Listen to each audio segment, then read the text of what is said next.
என்னன்னே தெரியக்கூடாது. அந்த அளவுக்கு நல்ல முறையில் மருத்துவத்தை அழைக்கணும்னு சொல்லி 1000 மரநாளி மடியில் வச்சுட்டு அப்பதான் முத்தூர் வெளியிட்டிருக்காங்க. அப்ப வாழ்க்கை ஒரு பிரச்சனையால் ஐயோ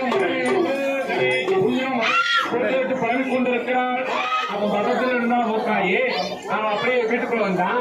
இதை கண்டாய் போவையாய் ஏன் உள்ள மூக்காயே என்ன ஐயா படுத்தலாமா ஐயா தவறு